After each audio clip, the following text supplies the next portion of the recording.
Hello. This is the Bible in fewer words. We are Carol and Steve Wells. This is episode 277, The Acts of the Apostles, chapter 23 through 28. Hi, Steve. Hi, Carol.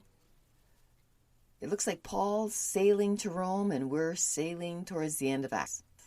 Yeah, we're going to end it today. Hey, great. Should we just jump in then? I think so. Last episode, Paul had been arrested, right? Now we're going to deal with his trial. All right. This is chapter 23, verse 1.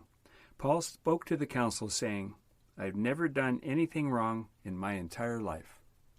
Well, that's not exactly how he put it, but that's what he meant, yeah. And the high priest, Ananias, told someone to smite him on the mouth. Paul said to the high priest, God will smite you, you whited wall. Those who stood nearby said to Paul, Is that how you talk to the high priest? Paul said, I didn't know he was the high priest. But he's kind of sassy, isn't he? He is, and that's not possible. Everybody knew who the high priest was. Paul saw that the council was divided between the Sadducees and the Pharisees. So he said, I'm a Pharisee and the son of a Pharisee. That's probably another lie. Maybe his father was a Pharisee, and maybe he was a Pharisee at one time, but he's certainly not a Pharisee any longer. He's now a Christian, and he doesn't consider himself a Jew really anymore, but a Christian. A Pharisee would be someone who's very careful about following the law. The law of Moses, the law of the Torah, he no longer is. Yeah. Anyway, I think he's not really being honest here. Okay. Then the Pharisees and the Sadducees began to fight. And the Pharisees stood up and said, We find no evil in this man. Maybe a spirit or angel has spoken to him. Let's not fight against God. The captain feared they would pull Paul to pieces, so he had his soldiers bring him to the castle. Verse 11. That night Jesus stood next to Paul and said to him, Be happy. You spoke about me in Jerusalem. Soon you'll do it in Rome. It's kind of fun how Jesus just shows up and says something. Be happy. Things are going to be okay. Yeah. Yeah. The next day, more than 40 Jews vowed not to eat or drink until they had killed Paul. They went to the chief priests and elders and said, We won't eat or drink until we have killed Paul. Tell the captain to bring Paul to the council tomorrow. Then we'll kill him. That's the first hunger strike. Yeah, it's the first one in history that I'm aware of. Mm-hmm. But Paul's nephew warned Paul about the plot. The captain called 2 centurions and said to them, Take 200 soldiers, 70 horsemen, and 200 spearmen at around the 3rd hour of the night.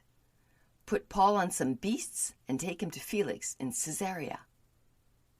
So the soldiers took Paul to Felix in Caesarea.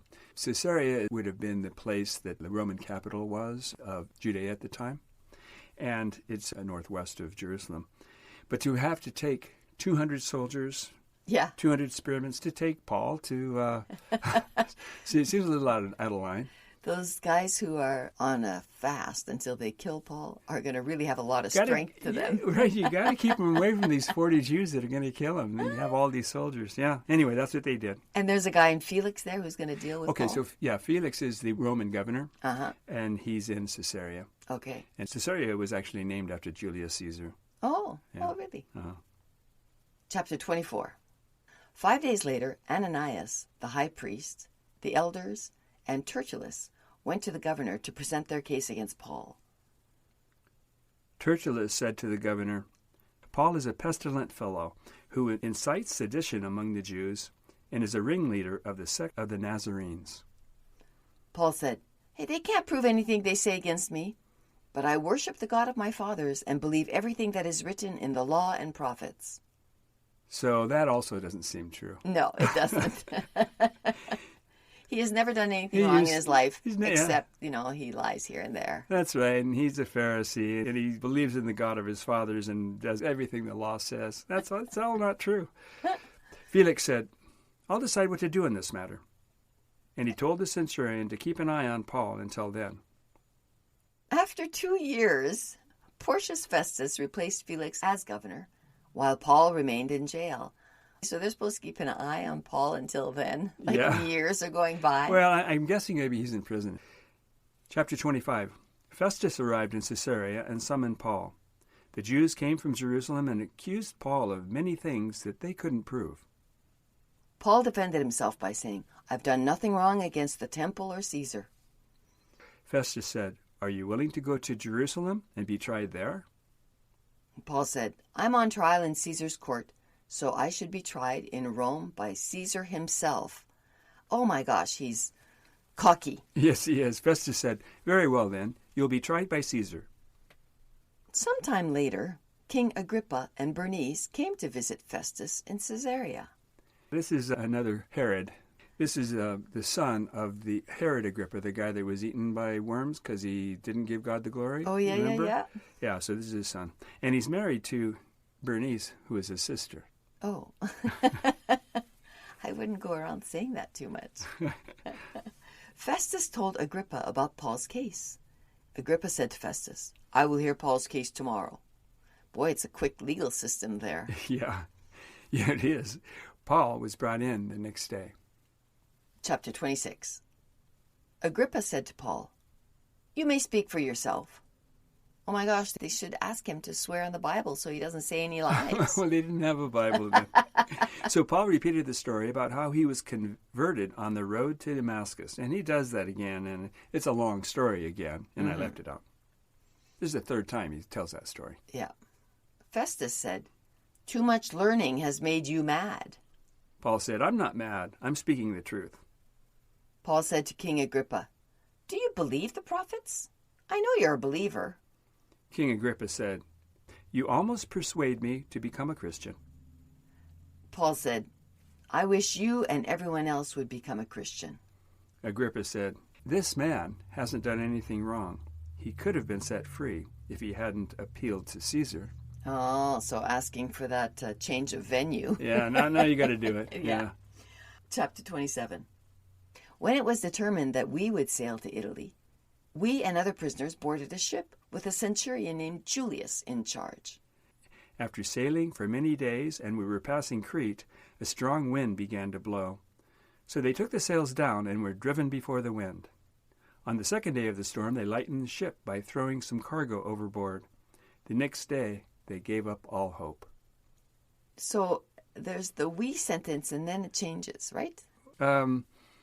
Not necessarily. It could still be "we." He's talking about what the crew's doing. Oh, you're right. Okay. On the 14th night, the crew feared they might hit some rocks, so they cast out 4 anchors. They were about to abandon ship when Paul said to the centurion, "If they leave the ship, we will all die." So the soldiers cut the ropes to the lifeboat and everyone stayed on board. Paul said to everyone, "You need to eat. You haven't eaten anything in 14 days. So they all cheered up and ate. There were 276 people on board. Yeah. That's a lot of people. It really is. And I would think no matter how busy I am, if I'm hungry, I would eat. Yeah, I wouldn't have to be told. I guess it's a storm and, it's kind of silly. I mean, why would Paul be telling the people to eat? I Yes. could see maybe the centurion might be telling people when they can eat and when they shouldn't.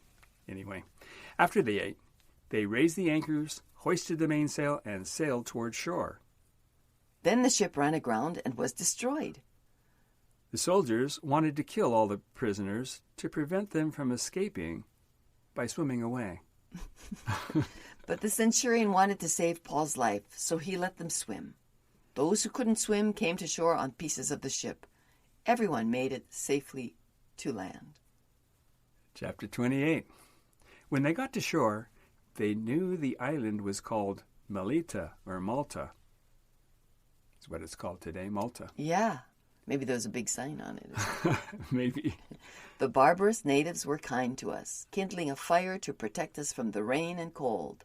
But Paul was bitten by a snake when he was gathering firewood. When the barbarians saw the venomous beast hanging from his hand, they said to themselves, "This man is a murderer. He survived the sea, but now he will die." Paul shook the beast off into the fire and was unhurt. Since he didn't die, they changed their minds and said he was a god. Sure. You know. So wait a second. Oh, he was bitten by the snake, but there was no venom in the snake? No, it was a venomous snake. Okay. So That's the miracle. Yeah, he's going to die now because he's a murderer. Yes. But because he didn't die, he must be a god. Yes. One of the things that's really puzzling about all of this is that there are no snakes and never have been any snakes on the island of Malta, poisonous or otherwise. So it's another unlikely story.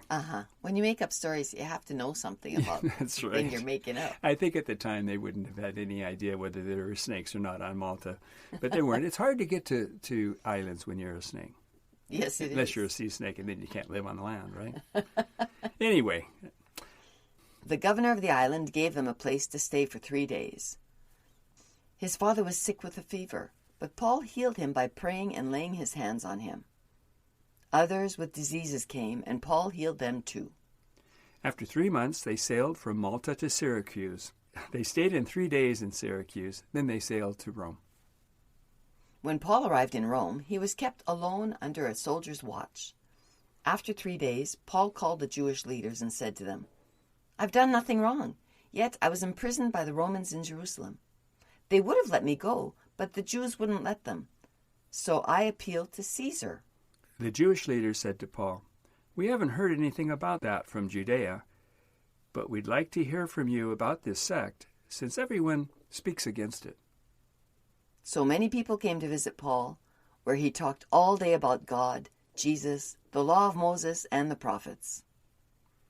Some of them believed and some didn't, and Paul lived in a rented house for 2 years, preaching to everyone, and no one could stop him.